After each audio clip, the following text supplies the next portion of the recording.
For decades, the concept of a secret project aimed at deceiving people has been a point of interest, first gaining wider attention in the early 1990s when an investigator claimed that powerful global groups were preparing a large-scale staged event meant to reshape society. His findings suggested that this operation would use an engineered crisis to guide humanity toward a unified world authority. Over time, others expanded on the idea, and more recently, figures such as Dr. Steven Greer and former FBI Special Agent John DeSouza have warned that this plan may already be entering its early phases. According to their claims, advanced technologies could be used to generate convincing aerial displays or holographic visuals intended to influence what the public believes to be real. They argue that such carefully crafted illusions could be deployed to shape behavior and encourage compliance, presenting extraordinary events that appear genuine but are entirely constructed. Holographic projection capabilities, directed energy technologies, I'll get into that in a moment, induced auditory input. These are the neurophones I mentioned that Werner von Braun said the most dangerous thing is the neurophone non-local things that can be done to make people think they're having an experience when they're not. Input, experimental aircraft, well, that's just a euphemism for man-made UFOs, and special effects costuming and stagecraft.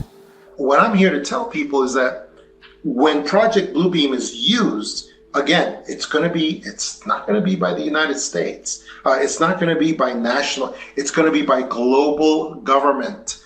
They're the ones who are going to use this stuff. And it's going to be not just a bunch of pretty holograms. They're going to be using it for religious figures. They're going to have Jesus in the sky, but it's not just going to be holograms. There's going to be voice-to-skull technology. It's also going to be used. They're going to be able to have these figures speak to every human being on the planet. Imagine the impact of that they're going to be able to see the figure and also hear the figure talking to them. You know, it's amazing. I think that is the particular reason why Jesus said in the Bible, my sheep hear my voice and they will recognize my voice. And I think that was an anticipation of when this operation goes forward. For many years, a deeply unsettling theory has circulated regarding a hidden, multi-layered operation designed to influence the direction of human civilization. This plan, often discussed among researchers of advanced technology and global coordination, is believed to unfold in several stages, each one building upon the last with the ultimate aim of reshaping society's core beliefs. At its essence, the operation is portrayed as an effort to dismantle long-standing structures of faith, challenge humanity's understanding of its origins, and usher in a unified system of global authority. Those who study the concept insist it is not the product of imagination, but a carefully organized blueprint intended to alter how people interpret history, spirituality, and the greater universe. The initial phase of this alleged plan focuses on reconfiguring humanity's perception of ancient history. According to the theory, this would be accomplished through highly coordinated archaeological announcements, engineered discoveries, and staged revelations that contradict the foundations of traditional belief. Objects of enormous cultural significance could suddenly surface, ancient texts might be introduced, or sacred structures could be reinterpreted to imply that long-standing spiritual traditions were built upon distorted information. The intent would be to weaken the certainty that billions of people place in inherited systems of faith.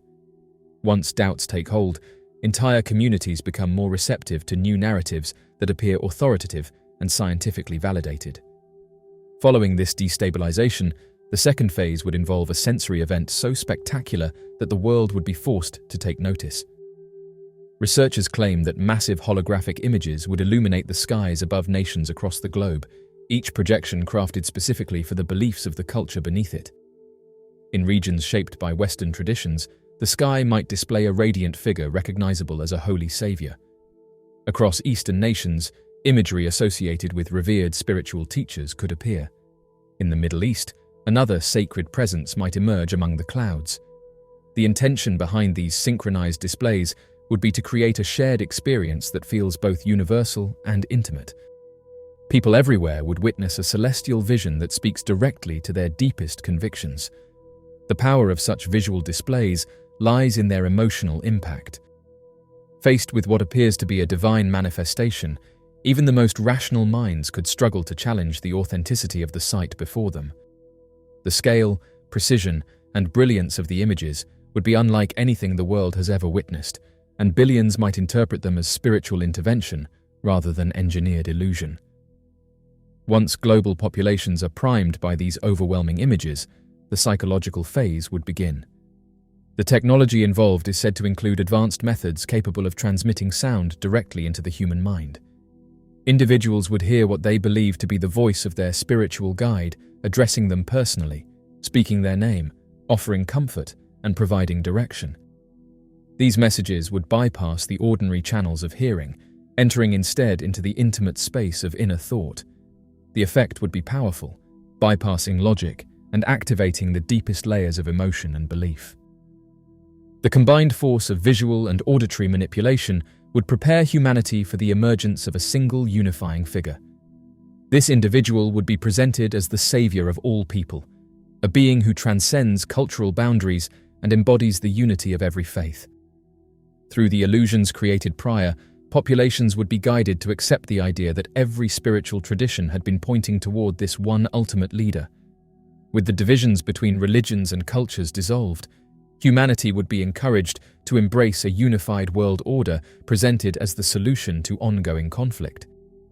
Some researchers take this theory even further, suggesting that instead of a spiritual savior, the final stage might reveal an extraterrestrial presence.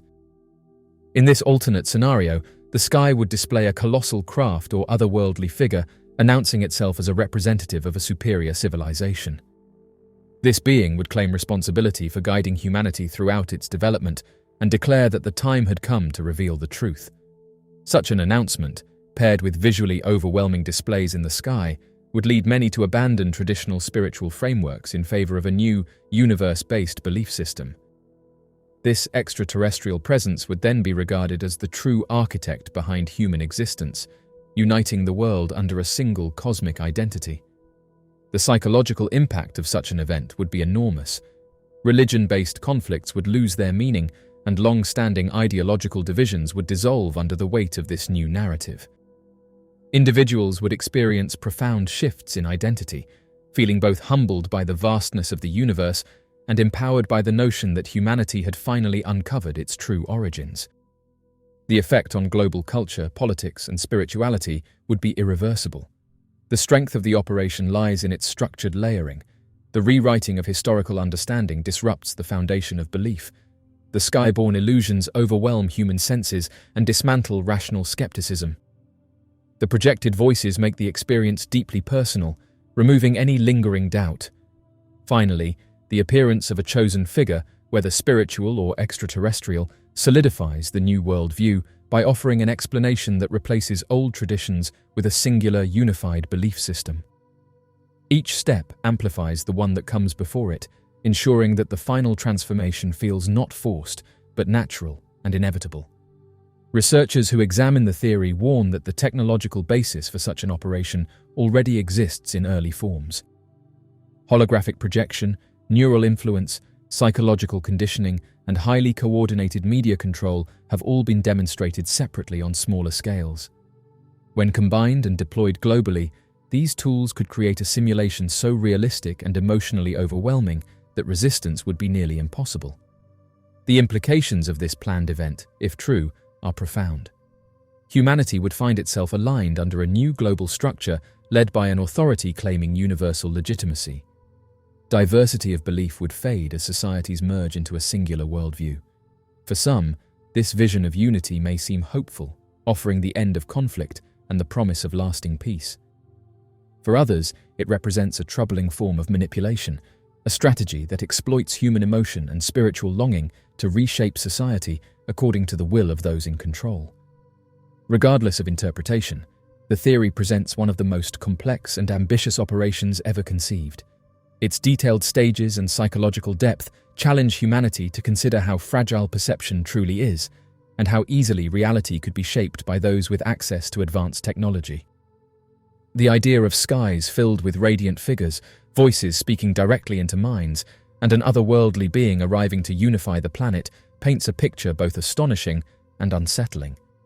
For those who believe this plan is already in motion, it is not merely a theory, but a glimpse of a future carefully engineered by unseen hands, one that promises unity on the surface while transforming human existence at its core. On August 25, 1968, something extraordinary was said to have occurred near Riga, Latvia, at the Skulta military airfield. This event would eventually become one of the more persistent and debated UFO stories to emerge from the Soviet era. What makes this incident especially intriguing is not only the reported sighting itself, but also the photographic documentation that allegedly exists and the strange circumstances surrounding its disappearance. At the center of it all is a mysterious, triangular-shaped object filmed in the skies above the airfield. For decades, the photograph of this unidentified object has been shared and analyzed, triggering widespread debate, skepticism, and belief. The man credited with capturing the now famous footage was Zygurds Dudins, a cameraman from the Riga film studio. On that particular day, Dudins was dispatched to the Skulta airfield to record footage of a routine military aircraft for a documentary that would later be edited in Moscow. The skies were clear and the equipment functioned as expected. But what started as a standard assignment soon turned into a remarkable and unexplained encounter. As Dudins was preparing his equipment, a sudden commotion broke out. Someone said, "Look, he's here again," a remark that suggests the object had been seen before. Looking up, both Dudins and military personnel saw what appeared to be a massive triangular or pyramidal object hovering silently in the sky above the base. Unlike earlier exaggerated retellings, which claimed panic and malfunctioning aircraft, Dudins later clarified that no one ran, there was no chaos, and the equipment continued to operate normally. Seizing the opportunity, Dudins used what remained of his film reel, about 10 meters, equivalent to just over 20 seconds of footage, to capture the unusual object in the sky. The film was later taken to the Riga film studio for development. However, the moment the footage was processed, things took a suspicious turn. Representatives from the KGB and a Central Committee official named A. Voss reportedly arrived at the studio and seized the film from the development room. The original negatives, including the footage of the UFO, were never officially returned. Before the authorities arrived, however, something unusual happened. A lab worker at the studio, aware of the significance of what had just been captured, reportedly made a duplicate of the footage. This copy, referred to as the positive, was later split into several individual frames and distributed among studio employees as personal keepsakes. Some of these slides were confiscated during lunch hours on the very same day, seemingly by unknown individuals, but not all of them were retrieved. A few may have survived in private collections. Eventually, the positive copy was handed over to the Riga Film Studio's archive, where it was confirmed to exist by Genrikh Lepeshko, a former director of the studio. However, sometime in the mid-1980s, this copy mysteriously vanished. Successive directors later claimed they had never seen or even heard of the film's presence in the archive. Adding further confusion to the story, researcher S. Boyev is said to have accessed the archive with high-level support from Moscow and allegedly obtained the original film, 2 positives and a negative. He is even said to have enlisted a corresponding member of the USSR Academy of Sciences, V.S. Troitsky, to study the footage.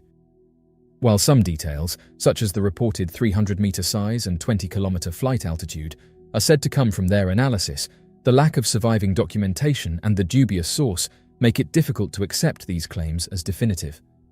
Over time, the original story became warped. False names were inserted, details were fabricated, and the narrative began to reflect the tropes common in modern UFO research. The cameraman's name was changed, the date altered, and fictional equipment failures were added. At one point, the object's shape even evolved with popular trends, from circular to triangular to pyramid-like. The story was further sensationalized by writers and TV personalities looking to capitalize on public fascination with the unknown. Researcher Vitaly Leonidovich Pravdivtsev, writing under a pseudonym, played a major role in popularizing the distorted version of the incident in his book series. Later media adaptations, including those by TV host Igor Prokopenko, continued to embellish the event, suggesting extended footage and a government cover-up far more elaborate than anything reported at the time. Yet, beneath the layers of fiction and retelling, the core of the story remains intriguing. A cameraman with no apparent agenda filmed a strange object over a military airfield. The military personnel on site acknowledged its presence, though it was not detected on radar.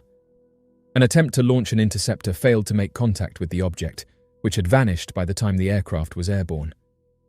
Shortly after, government agents arrived to seize the footage. While this may not amount to conclusive evidence of extraterrestrial activity, it certainly does suggest something unusual occurred, something that warranted immediate attention and suppression by the authorities. To this day, no one knows what the object was, where the original film is, or whether any intact copies still exist. The photograph that continues to circulate, showing a triangular object in the sky, could be one of the surviving slides from the original footage.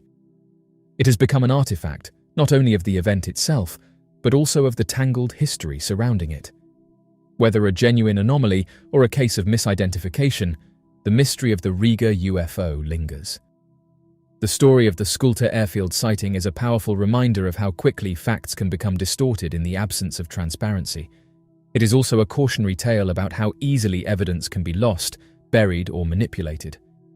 Yet, perhaps most importantly, it shows the lasting impact that a single moment, captured on just a few seconds of film, can have on the imagination of the public, even decades later. Whatever the truth behind the triangular object above Riga, it remains a compelling part of UFO history and a symbol of unanswered questions in a world where mystery still finds a way to endure. The pyramids located in Egypt have consistently been the subject of countless ideas and theories. Since their first discovery, scientists and scholars have made ongoing efforts to unravel the mysterious nature of their construction. Recently, there has been a disclosure of KGB files holding fascinating information about a celestial being that was recovered from inside the Great Pyramid. Dr. Viktor Ivanovich, a science advisor for an advanced propulsion system, has uncovered significant information concerning a secretive project. Dr. Ivanovich revealed that the KGB deployed covert operatives within the Egyptian government. These operatives recorded phone conversations related to the renowned pyramids with the intention of conducting surveillance. The freshly disclosed files provide insight into a fascinating event in history, indicating an exceptional correlation between a divine entity and the ancient Egyptians. Dr. Viktor Ivanovich, renowned for his profound knowledge in cutting-edge propulsion systems, revealed extraordinary revelations on the clandestine operation. In 1960, Dr. Ivanovich made a key discovery involving Sami Sharif, the Egyptian Minister of Presidential Affairs. A fascinating Egyptian tape recording was extensively featured during the airing of the television series Secret KGB Files.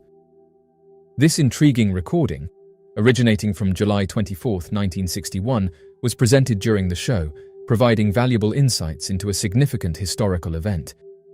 The individuals involved in the mission reportedly encountered a well-preserved ancient extraterrestrial in 1961. The objective of the project involved the participation of numerous Egyptologists from the Soviet Academy of Sciences, as well as scientists and military professionals. Sami Sharaf, a trusted associate of President Gamal Abdel Nasser of Egypt, commanded the squad. The initial mention of this remarkable narrative occurred during the mission in the video, which was later described as a covert Russian expedition conducted in Egypt in 1961. The objective of the mission was to reveal the tomb of the visitor. The documentary, titled The Secret KGB Files, was initially presented to the public in 1998 by the United States. The documentary states that there is a film that provides evidence of a segment of the classified mission. The film depicting the covert operation was released by a Russian intermediary who asserts to have acquired it from the classified archives of the KGB. The video, presented in black and white, depicts Soviet workers retrieving what seems to be a mummified alien from a sarcophagus found in a tomb on the Giza Plateau. Forensic specialists, as reported by the news channel who hosted the video, have verified the video's veracity. They claim to have acquired the film from Russian insiders and assert that it originates from the vaults of the KGB. Testimonies from senior officials appear to support the claim that the sarcophagus, retrieved by Russian military forces, indeed held the remains of an extraterrestrial entity. Dr. Ivanovich provides his expertise as an astrophysicist and neurologist, and discloses that the presence of this mysterious being originated from the celestial realm and shared their exceptional wisdom and knowledge with the people of Earth before eventually leaving. In addition, Dr. Ivanovich reveals a surprising revelation that one of these celestial beings actually passed away on our planet. In order to pay tribute to and safeguard the remembrance of this divine being, a hidden tomb of the highest level of confidentiality was covertly built inside the majestic pyramid. Remarkably, senior Egyptian officials recently revealed this astonishing fact during a private telephone discussion. Since then, several researchers have endeavored to find the exact location of the hidden burial chamber. Reports indicate that Egyptian authorities, in collaboration with officials from many nations, have effectively retrieved the creature from the pyramid and securely stored it in a heavily fortified location. Over the past several years, there has been a surge in reports linking unidentified flying objects to the Navy. In 2007, the Department of Defense initiated the establishment of an exhaustive UFO research program. This program was specifically designed to collect crucial information regarding these enigmatic aerial phenomena, examining their origins and technological capabilities. The undertaking, known as the Advanced Aviation Threat Identification Program, garnered substantial funding of $22 million and assembled a dedicated team of military intelligence officials, researchers, and individuals with the highest levels of security clearance. Its primary mission was to ascertain whether these unidentified flying objects posed any potential threats to national security. Promptly, this dedicated team collated an extensive array of bizarre sighting reports, reported by pilots from various corners of the country. These reports were accompanied by supporting data such as corroborating camera footage and radar information. Their diligent efforts aimed to correlate these sightings with known international aircraft signatures, seeking to shed light on the nature and identities of these inexplicable objects. The depth of research conducted within this program was remarkable. With a comprehensive approach, the team delved into a meticulous analysis of each sighting and associated data, endeavoring to uncover profound insights surrounding these enigmatic phenomena. Their quest for understanding encompassed a wide range of aspects, including the potential implications for national security. This comprehensive compilation and analysis of UFO sightings by the Advanced Aviation Threat Identification Program exemplifies their commitment to enrich their understanding of these phenomena. By expanding their investigation efforts and examining multiple dimensions, they aimed to amplify our comprehension of the mysterious and often perplexing sightings reported by credible witnesses. After thoroughly analyzing the gathered data and compiling it, it quickly became apparent that our expectations of finding clear explanations for these mysterious crafts and their origins would not be met. Surprisingly, a substantial number of esteemed researchers involved in the program were convinced that these unidentified flying objects and their corresponding crafts did not originate from Earth. Moreover, these enigmatic objects exhibited behavior and capabilities that defied any rational explanation. This extraordinary revelation may be the Department of Defense's closest acknowledgement of the plausibility of extraterrestrial crafts without directly stating it. Such an unprecedented stance by the department signifies the gravity of these sightings and the colossal mystery that surrounds them. Interestingly, it has come to light that the United States Navy has recently made a surprising claim regarding its ownership of patents for peculiar and unconventional technologies. Based on these patents, the United States Navy is presently engaged in the development of a compact fusion reactor, which holds the potential to provide energy to entire cities. However, it is a specific innovation that has captured widespread interest. The Navy has revealed plans for an inertial mass reduction and a hybrid aerospace underwater craft. The concept of inertial mass reduction implies a groundbreaking advancement in propulsion technology, aiming to reduce the inertial mass of an object to achieve enhanced maneuverability and speed. These groundbreaking patents have gained the moniker of the UFO patents, capturing the attention and curiosity of many.